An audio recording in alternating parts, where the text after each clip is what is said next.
Windshield wipers beat fast and hard on the time-worn truck, but visibility was still non-existent past a few yards. Squealing loudly, they slung water off as if blood dashed from a wound.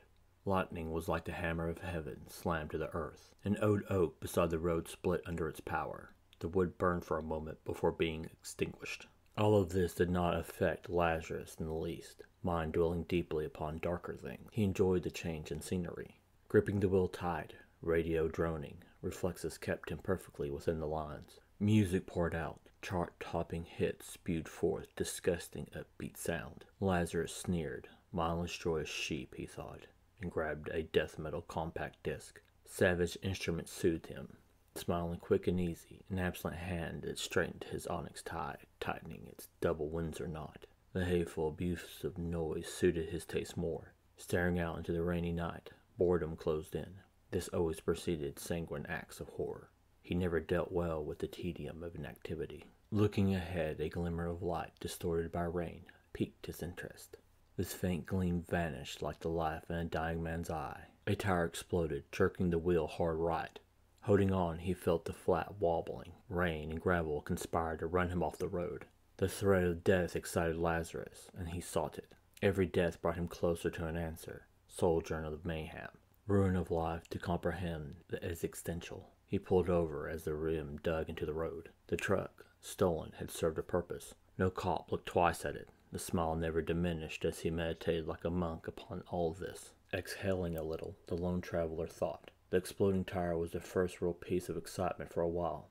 Days since he had killed anyone. Butchery was a hobby, obsession, recreation, and the highlight of the day. The serial spree killing shocked the nation, which ranged from immaculate precision to slaughter. The papers gave him cute little nicknames. The gentleman, Psycho in a suit, Mr. Grimm, and that nut job in the nice outfit. He looked at the interior of the truck's cab, pondering these monikers.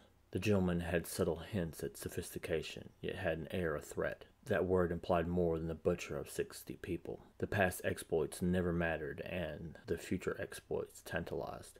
Only a fool lived in the past. Well planned or spur of the moment, it never made a difference. All the deaths set him on a path to something beautiful and horrific, he was sure. Sighing, for now, he needed transportation. Getting out in the rain, it soaked through the black suit. Each was tailored specifically for him, fitting perfectly upon a perfect body. This extravagance, a mere pittance, cost more than a new car.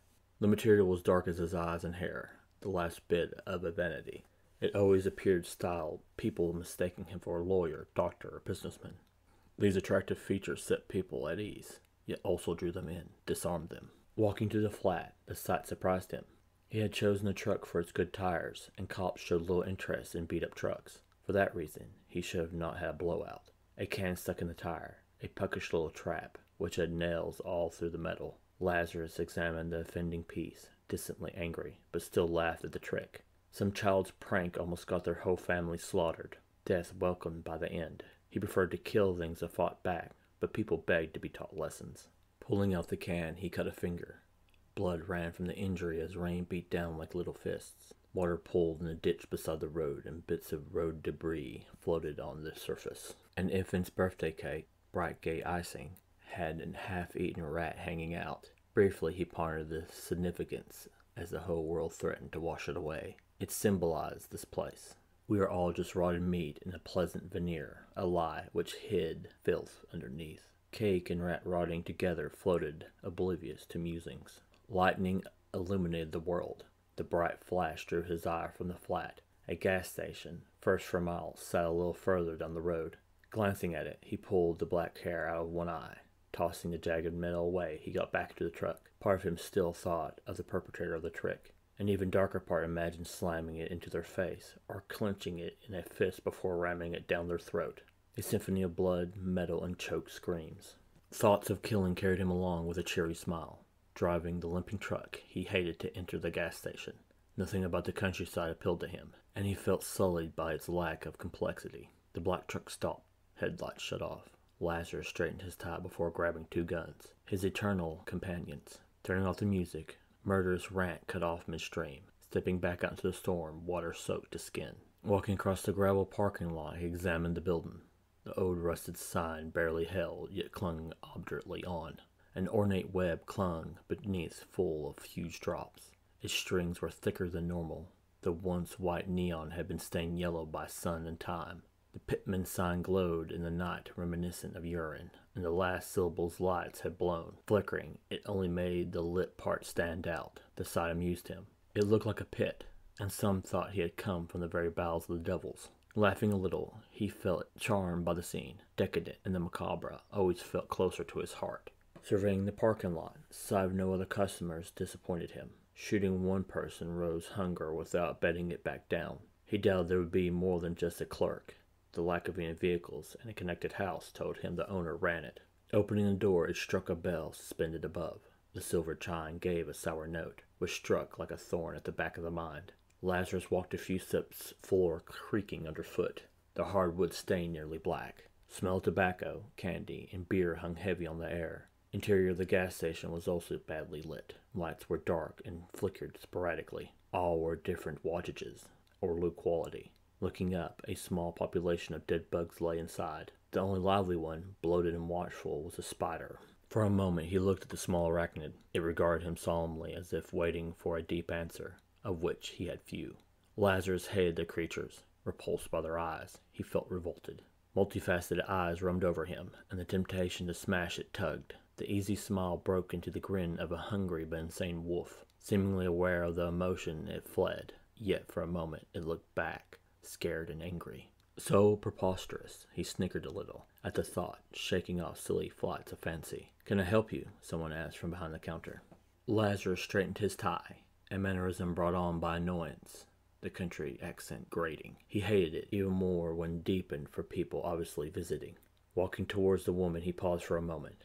A machine for making icy treats set against the wall with a tantalizing range. Pitman's just so happened to have his flavor, which he indulged. He decided to shoot the clerk and then get a blueberry smucky. He found them only in country gas stations. It was the reason he never burned them down on sheer principle. The only thing left to consider whether to use the hand cannon or 9mm.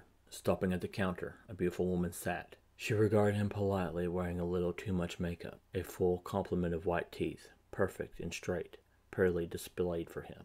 A lighter skin tone would be a better match for those honey-colored eyes, he thought. He liked her strong yet feminine face. A rural Valkyrie, strong jaw with high cheekbones. Sight of her, nearly angelic, made a bullet to the heart the proper choice. Upon even closer inspection, he chose not to do that either. Too pretty to shoot, he would snap her neck. For destroying such a beauty felt blasphemous.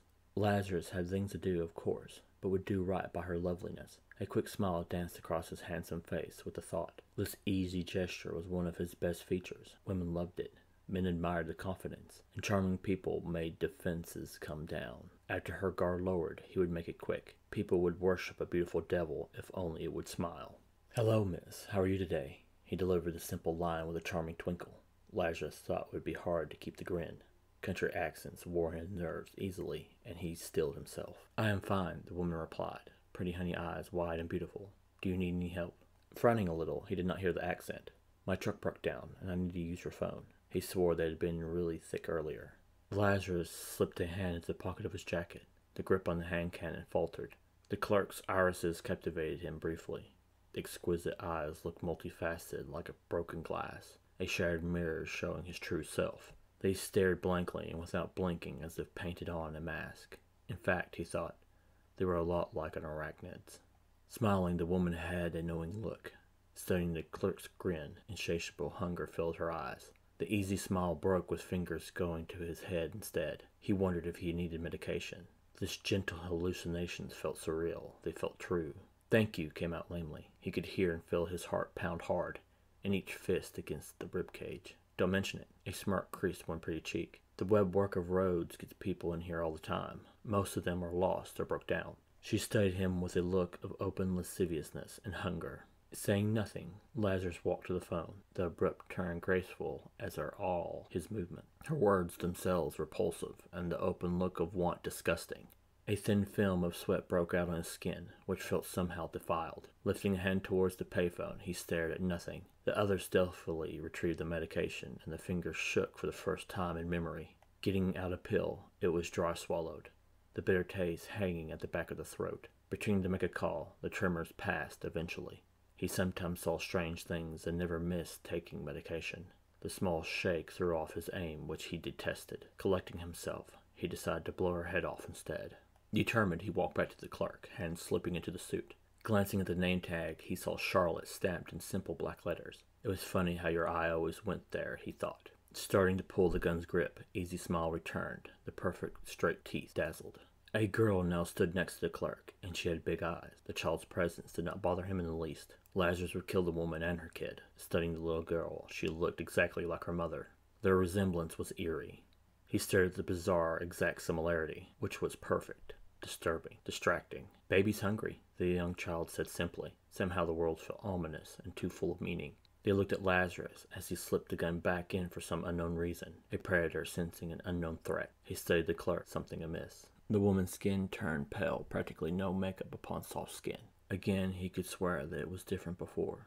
This sight disoriented and hurt eyes which threatened to tear up. When he looked at the optical illusion pictures, they burned. On first inspection, they looked like a blurry television screen before solidifying into an image.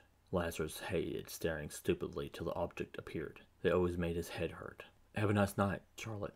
He decided to just leave. His eyes burned and watered enough to obscure vision. Rubbing them, he turned away abruptly, disorientation taking away the normal grace. Blueberry Smucky and Bloodlust were forgotten. Thinking of those optical illusions, he wondered about something. What if he was to stare at Charlotte's face? Something told him it would do the opposite of those stupid little pictures. Instead of seeing an object come together, he would watch it fall apart. Image of beauty fell to ruination, perversion, and distortion, sickening with dark truth. What would be revealed is something dark and abhorrent, he was sure. Lazarus sneered at these thoughts, shaking his head. The only thing behind every face is a skull laughing at you. Walking out into the rain, he smiled a little more confidently. The water seemed to wash the burning sensation from his eyes. Lazarus laughed a little crazily. The woman had somehow freaked him out. The spider on the ceiling must have been the real culprit. He had hated them with a passion since childhood, and without medicine, the man's mind had attributed the spider's features to the woman. Feeling a little relieved, he stopped in front of the big black truck. Something felt off again. The unlatched hood hung open a little, curiously. Cocking his head to one side, lightened and illuminated the truck briefly. Liquid pooled under the front end, glimmering like black blood. Looking at the engine, it had been mangled by someone. Gripping the metal tightly, grinding his white teeth, his lips pulled back. Sanity departed with the rage. Normally handsome features contorted into a devil's leer of rage. A paranoid part of him said Charlotte, a trap for lonely travelers, foolishly lulled by simple country charm. A darker part whispered the soda can trap was also hers. Slamming it closed, he turned, pulling out the hand cannon. Kicking the front door, ready to destroy, it slammed against the wall. He wielded the gun like an artist, brush strokes committing abstract, sanguine masterpieces. The bell flew, sounding its ugly note with each bounce. Holding out the hand cannon, its barrel looked like a train could come out. Moving to the counter, he saw no one. Looking around, he pulled out the 9mm. Now he was certain she had done something to the truck. Deep in a rage, he wanted to not only kill her, but everyone she knew. Burn down their houses, piss on the corpses, slaughter saints and sinners alike till blood washed away the world. Thoughts of spilling blood drove him. Furiously, he listened for any noise giving away her position. The sound of skittering curled his lips, the hairs standing up. A spider the size of a saucer appeared like a nasty jack-in-the-box. It regarded Lazarus with a nasty leer, revulsion at its gaze, stabbing. A speck of drool hung from one fang, which protruded from the nasty maw. It looked hungry, and revulsion pulled in the pit of his stomach. A fat little body had a red death head, and it too sneered. The macabre mask stood out like a bullet wound to the head. The two stared at each other briefly, but equally disgusted. Pistol whipping the small creature, it fell stunned and bewildered. Lazarus could not abide the gaze any longer. Maliciously, he brought a tailored shoe down. In cruel glee, he fancied it screamed. Grinding the nice leather shoe, guts went everywhere. Every little piece jerking. The movement a cruel child's in the throes of a tantrum. This insane behavior, shockingly wild, displayed purposely. The easy smile returned as someone moved. People's normal reaction to violence is fear, and all recoiled, but he loved bedlam. Another spider, twice the size of the first, scampered out as if to see the excitement. It looked at the ruin, surprised. The anthropomorphic features contorted in disgust. Turning to search for the cause, it found the lone traveler. A hiss like a cat escaped from the drooling fangs. The wailing of a child finding death real and not an abstract concept.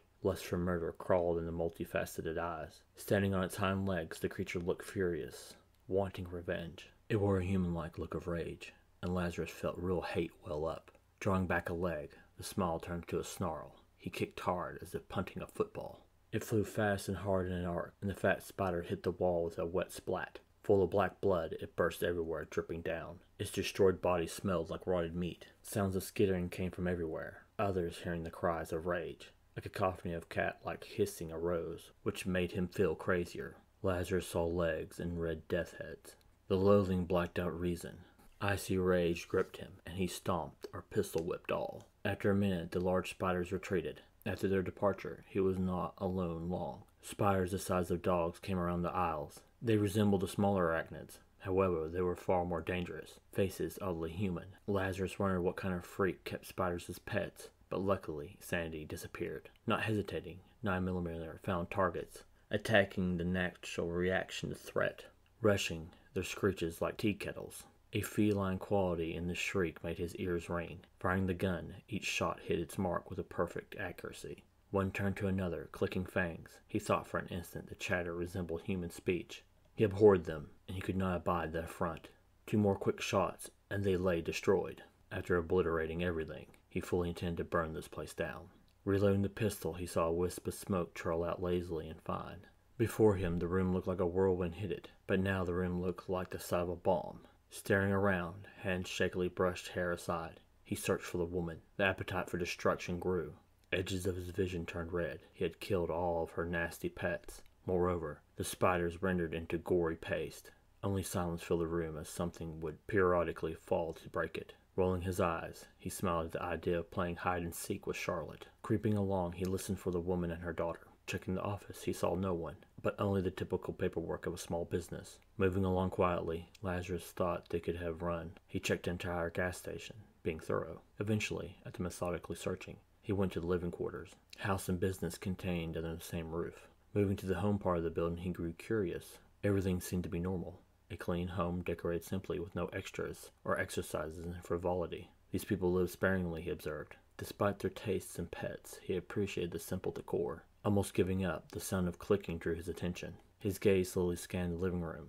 A low, nasty sound crept from behind a door set to one side. It had a garish red layer of paint. Closer, Lazarus studied the metal, seeing a reinforced frame. A lock, equally formidable in design, hung from it. Studying it, the possibilities tantalized the mind. Curiosity pulled, and the sensation rarely plagued him. Possibilities whirled inside, approaching the vault like construction, its answers enticing. Pointing the hand cannon at the lock, he pulled the trigger. Money or jewels would not be behind the door, and humans were strange animals. It took a lot to get Lazarus curious. Charlotte had somehow bred giant spiders, and this made him interested. Why she could have a regular freak show in there, he thought. Part of him contemplated locking her inside with the hungry pets. Darkness of this justice perverse, nonetheless, it made him smile. Pulling off the broken metal, he opened the door, smiling at persistent thoughts of violence.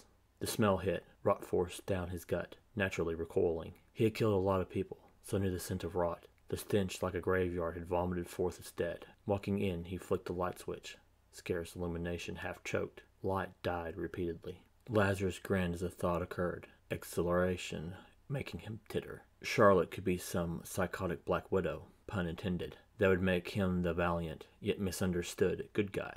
Idea of being an anti-hero made him burst into maniacal laughter. A bulb flickered to life, poorly illuminating the room. His mirth died quickly under the incomprehension of the scene. Alien contents refused to register. Egg sacs lay everywhere. All looked fleshy. Warmth emanated from them. Various sizes and shapes vague in the dark. One particular drew the eye. He had found where she had bred the creatures. Lazarus stared at the largest case, which was disturbing, reminiscent of a body bag. Kneeling beside it, and upon closer scrutiny, he saw a human hand. A gnawing sound came from it, nasty and wet. Frowning, he watched for a moment. Sick fascination turned him into a spectator of a freak show. The chest split open as a flood of spiders burst forth. They emanated minuscule cries of hungry rage. Jumping up, he leveled the hand cannon. A hiss, feline and loud, came from behind, filled with wrath. Lazarus turned, liquid quick, revolver pointed at Charlotte. She stood glaring in frothing fury. Beautiful eyes grew incredibly wide. Unafraid of the gun, she looked insane. The illusion that clung to her fell apart, and Charlotte's eyes grew multifaceted like a spider's. The woman's face became painted on, like a porcelain mask. Lines allowed for movement like a marionette's. More eyes, black as coal, appeared as the honey-colored ones went dark as pitch.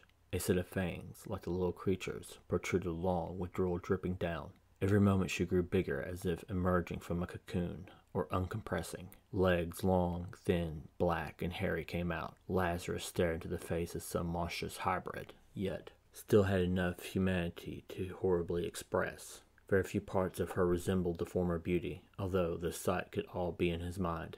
A break with sanity so deep he would never recover. The thought was quickly cast aside. It would not be able to enter the room without contorting its body. Roaring down at him, he finally snapped out of the trance. Raising the hand cannon, she rushed him, unafraid of the weapon. The blast from the revolver boomed in the sealed room.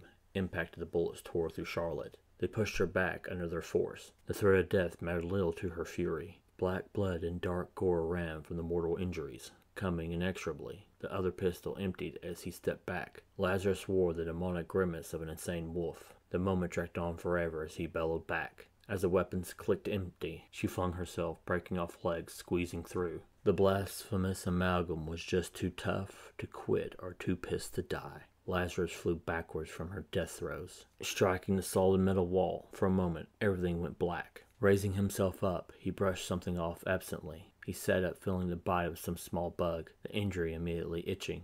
Everything seemed distant, as if experienced in a dream. Seeing a shadow cross over, he looked up, a little stunned. Lazarus saw the little girl, a smaller version of Charlotte. Laughing a little, he still held on to his weapons. Pulling the two guns, they clicked empty. "Hungry baby's got to eat," she said, as if making a point, closing the door. Getting up, he felt panic, but still too stunned to think. Instinct screamed danger. More of the egg cases opened with a wet ripping, clearing some of the fog. Lazarus saw the sacks were small animals, the purpose of them being both to house the eggs and feed the creatures. Running to the door, he found it locked, the mechanism destroyed by his gun, and barely held on.